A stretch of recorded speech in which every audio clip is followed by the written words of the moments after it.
Nije toliko daleko kraj.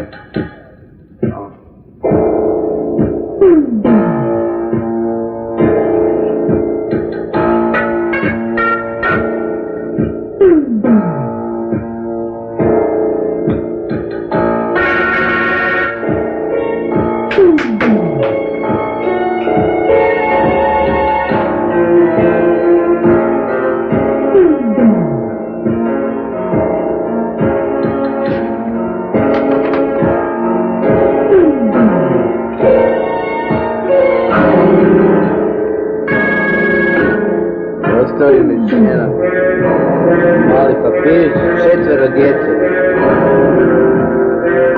Pelena i Sokiće ostah. Ode žena u nepoznatom pravcu.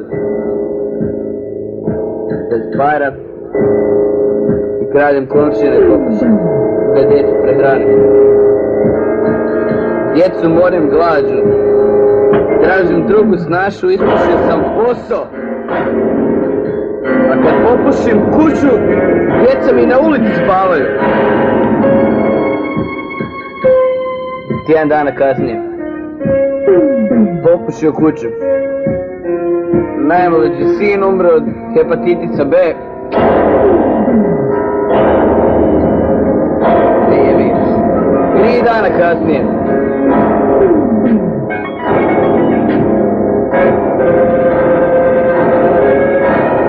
čerka umrla od side.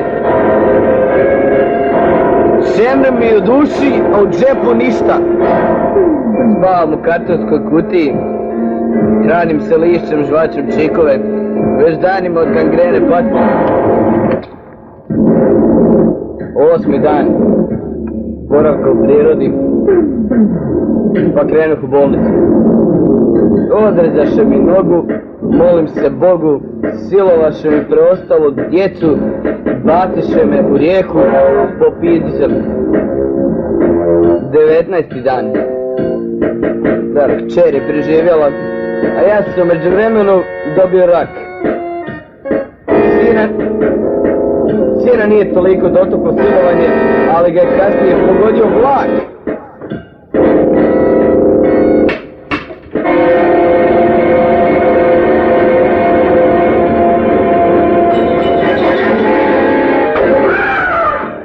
Dvadeset dan. Kćer je poginula u automobilskoj nesreći. 26. dan moj otac od tuge za moju pokojnom majkom umro u snu. 27. dan.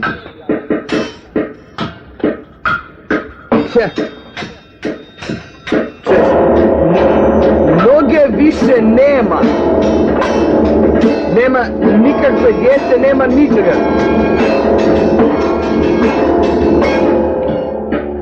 Sve što je pisalo u onom pismu od moje žene je bilo da odlazi na mjesec dana.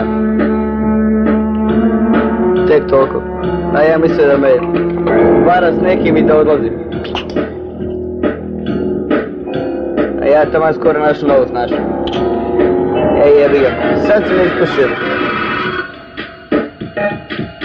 Dakle, žena se vratila, uzela škare i zabila mi ih u čelo.